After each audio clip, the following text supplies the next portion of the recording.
La plupart des coureurs se disent qu'il faut absolument arrêter tout entraînement avant la course. C'est complètement faux et c'est même dangereux pour ta performance. Aujourd'hui, on va parler de comment bien gérer une période d'affûtage. C'est la période qui peut absolument tout détruire sur ta prépa. T'as beau t'être bien entraîné pendant 3, 4, 5 mois, si tu rates cette période, tu rates ta course. Trop d'entraînement et tu risques d'arriver épuisé, et ne rien faire, tu risques d'arriver complètement rouillé sur la ligne de départ. Dans cette vidéo, je vais te donner un plan précis pour que tu puisses réussir ton affûtage, qu'importe la distance que tu souhaites préparer. Déjà, je tiens à te rassurer, c'est absolument normal de paniquer à l'idée de faire un affûtage. On ne sait pas du tout ce qu'il faut faire. On a l'impression, nous, en tant que coureurs, moi le premier quand j'étais un ancien obèse, qu'en arrêtant de s'entraîner autant qu'avant, nous allons perdre de la condition physique. Ben c'est vrai, mais c'est en contrepartie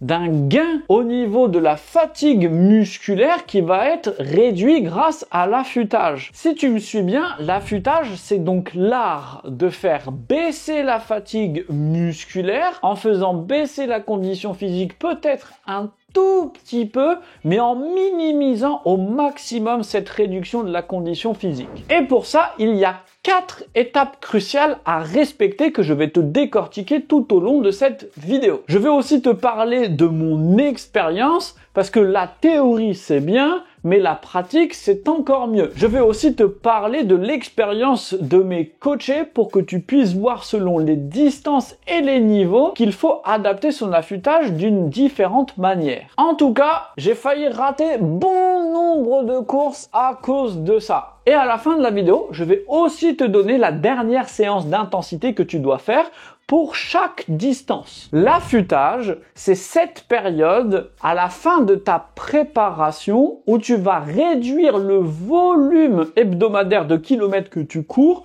tout en maintenant une intensité relative afin de ne pas trop faire baisser ta condition physique. Pour t'imaginer ça et que ça reste un petit peu plus facile à comprendre, c'est exactement comme un samouraï qui affûte sa lame. Tu te doutes bien, si le samouraï il part à la guerre avec une lame toute émoussée, il va se faire tuer en 2 secondes. Ben là, c'est exactement pareil pour toi. Tu t'es entraîné pendant des semaines et des semaines et des semaines, ton volume a augmenté progressivement, ta fatigue a du coup elle aussi progressé de manière linéaire, je l'espère, pas trop exponentielle. Et donc là, tu vas devoir réduire cette fatigue-là, comme pour affûter ton corps afin qu'il soit le plus près possible le jour J. C'est pour ça que tu vois dans tous les films, à chaque fois avant la préparation d'une bataille, un entraînement où on répète les gestes, etc. mais sans trop se donner. Parce que il faut pas non plus se rouiller et il faut pas non plus arriver trop fatigué. D'un point de vue scientifique, il y a un indicateur de la fatigue musculaire que l'on doit traquer. Sauf que c'est très difficile de le faire sur le terrain tous les jours. C'est le taux de créatine kinase. La créatine kinase est une enzyme présente dans notre corps, dans notre cerveau et dans le muscle. Il joue un rôle crucial dans la production d'énergie en catalysant la conversion de créatine en phosphocréatine, une source rapide d'ATP lorsque les muscles se contractent. Lorsqu'une lésion ou un stress musculaire survient, les membranes cellulaires des fibres musculaires peuvent être endommagées, entraînant une libération accrue de la créatine kinase dans le sang. En gros, ce que j'essaye de te dire, c'est que les courbatures musculaires sont entre autres liées à la créatine kinase. Après une séance de sport, tu vas casser des fibres musculaires que tu vas devoir recréer, réparer avec le repos, l'hydratation et la nutrition. Donc pendant toute ta préparation, les taux de créatine kinase vont augmenter et l'affûtage, ça va le faire se réduire. Donc tu vas récupérer et avoir de meilleurs muscles. Sauf que si tu arrêtes complètement de t'entraîner, tu vas arriver complètement rouillé le jour J. Tu vas avoir l'impression de ne plus savoir courir. Du coup, Comment on fait? Eh ben je sais, c'est extrêmement difficile, surtout d'un point de vue psychologique. Car en diminuant l'entraînement, souvent les coureurs, et notamment moi, au début, j'avais l'impression de perdre absolument tous les acquis que j'avais faits tout au long de la préparation. C'est dur. Déjà, c'est complètement faux. Il faut bien se mettre en tête que c'est faux, parce que sinon, tout au long de ta période d'affûtage, tu vas stresser, et on sait que le stress n'est absolument pas bon chez les coureurs, ou même chez les athlètes, ou en tout cas même chez l'être humain en général, pour bien récupérer. Donc il faut que tu sois conscient de ce fonctionnement dans ton corps, pour te dire, ok, c'est normal, il ne va rien se passer, je dois m'affûter pour être prêt le jour J. Petit retour d'expérience. Pour le semi-marathon de Deauville en novembre 2023, j'avais fait la meilleure préparation de toute ma vie. J'avais enchaîné des séances 3 x 3000, 4 x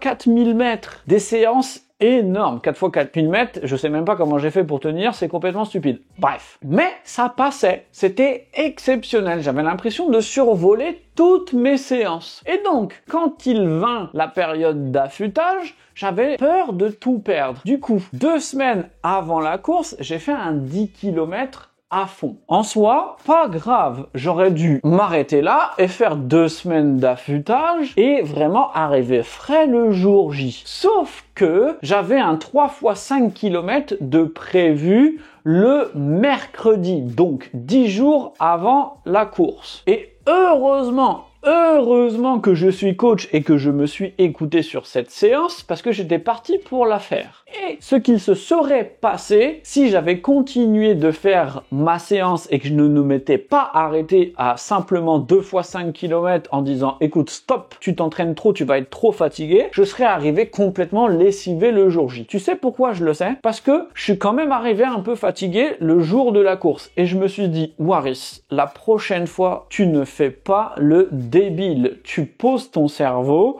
t'arrêtes de réfléchir avec les émotions et tu restes complètement rationnel. J'ai quand même bien réussi ma course, mais je pense, en prenant du recul, que j'aurais pu gagner quelques secondes, voire 1 ou 2 minutes sur mon temps au semi-marathon, si j'avais mieux géré ma période d'affûtage. Maintenant, on va passer à la prochaine partie de cette vidéo, qui consiste à t'expliquer quelle durée d'affûtage tu dois faire pour quelle distance. Et si tu souhaites avoir plus de conseils comme celui-ci en course à pied, abonne-toi à la chaîne. Pour le 10 km, c'est assez facile. Tu as besoin d'une réduction du volume et d'un affûtage entre 7 et 10 jours. Par rapport à ta semaine la plus grosse en termes de volume, tu vas réduire entre 30 à 40%. Si tu cours 50 km lors de ta semaine la plus grosse de ta préparation, tu vas courir 35 km. Pour un semi-marathon, là, c'est un peu plus long. 14 jours, ça marche très bien.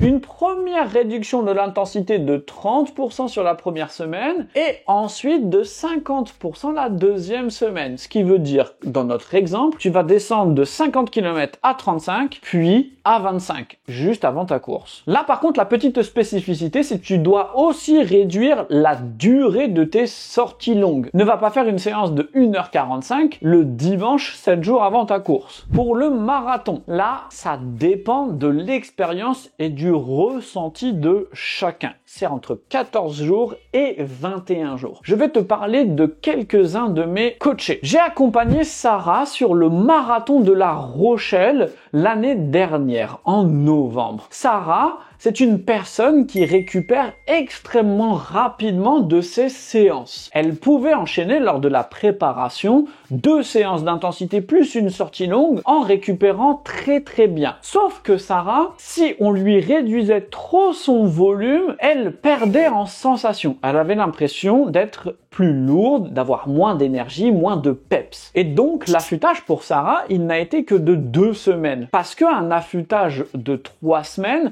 aurait réduit beaucoup trop le volume, lui faisant perdre en conditions physiques beaucoup trop rapidement. Souvent, toi, tu le ressens quand tu vas arrêter un petit peu de faire des séances de VO2 max, de VMA, de 10 fois 30 secondes, de 1 minute, etc. et que tu vas passer sur un entraînement beaucoup plus tourné sur le seuil et que tu as l'impression de ne plus être en capacité d'accélérer autant qu'avant. Ça, c'est souvent une indication qu'il ne faut pas réduire de trop le volume pour l'affûtage. Mais tu dois quand même te faire confiance à 100% ou, si ton coach t'accompagne, lui poser la question pour qu'il puisse réadapter, car c'est lui qui connaîtra au mieux ton profil. A contrario, une personne comme Alban, qui a préparé exactement le même marathon à exactement la même date que Sarah, a eu un affûtage plus long parce que il avait plus de mal à récupérer des sorties longues. Donc, on a dû faire 3 semaines d'affûtage afin qu'il puisse récupérer de sa plus longue sortie et quand même garder un petit peu d'intensité sans qu'il n'arrive complètement rouillé sur sa course. Et c'est en faisant un affûtage de 3 semaines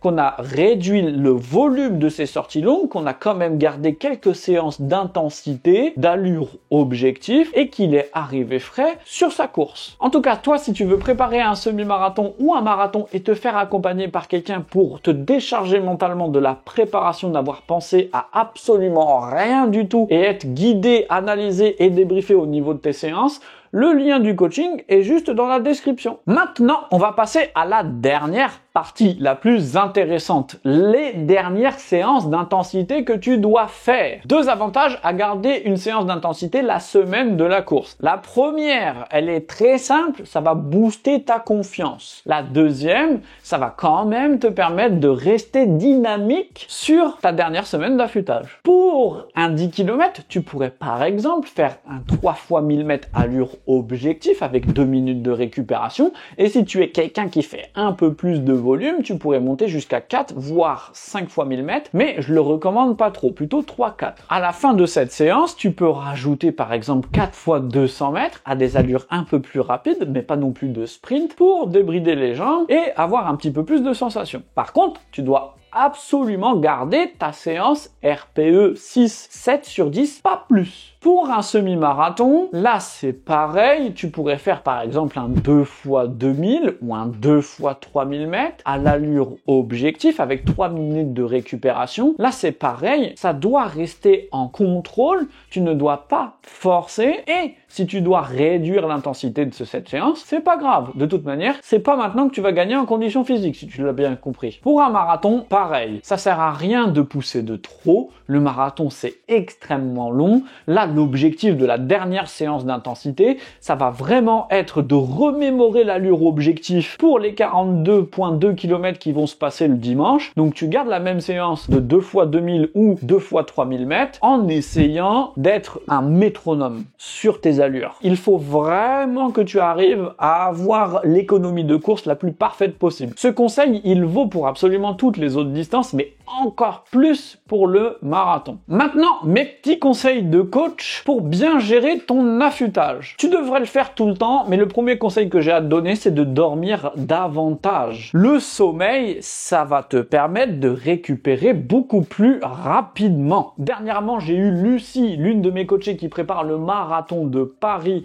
au téléphone. Elle est tombée malade 2 fois de suite, signe qu'il y avait un petit peu trop de fatigue cumulée. On a regardé ensemble. Bah clairement, ouais, c'est ce qui était mon cas. Hein. Pour moi, c'est le sommeil, vu que, comme je disais, les 2 petits enfants font que c'est un petit peu dur sur la récup. Mais clairement, c'était, enfin, ça m'a mis un peu la puce à l'oreille, tu vois, quand t'avais mis ça en avant. Je me suis dit, ah, ok, il faut quand même peut-être que je me repose plus, si je veux continuer d'avoir ce niveau d'entraînement, en tout cas, parce que ça me tenait à cœur aussi de pas trop le diminuer. Et c'était au niveau du sommeil. Depuis, elle dort mieux, elle fait de son mieux et elle gère comme ça. Toi, il faut que tu trouves des petits tips, des petites choses pour que tu puisses mieux dormir. Et si tu dois sacrifier ton sommeil, privilégie de bien dormir avant tes sorties longues ou tes séances d'intensité. Et si tu peux pas gérer ça en fonction de ton emploi du temps, eh ben déplace tes séances et mets tes séances les plus importantes, donc les sorties longues et les intervalles aux jours où tu te sens le plus frais, mentalement et physiquement. Ensuite, il faut que tu adaptes ton alimentation. On en a parlé dans une vidéo, je te mets le lien juste ici, par rapport à la nutrition autour des entraînements en course à pied, mais c'est absolument essentiel. Si tu ne fais pas une recharge glucidique les jours avant, pour un 10 km, ça va passer. Par contre, pour un semi-marathon et un marathon, ça risque d'être un peu plus difficile. Parce que tes réserves de glycogène doivent être remplies au maximum pour le jour J, afin de te fournir de l'énergie tout au long de ta course. Le troisième conseil que j'ai à te donner, c'est de rester quand même un petit peu actif. Il faut pas que tu t'endormes. Donc, tu peux faire par exemple un petit peu de vélo pour faire tourner les jambes. Tu peux aller marcher, faire du yoga, mais il faut pas non plus trop pousser. Si tu vas faire un semi-marathon ou un marathon dans une autre ville que tu n'as pas visité jusqu'à maintenant,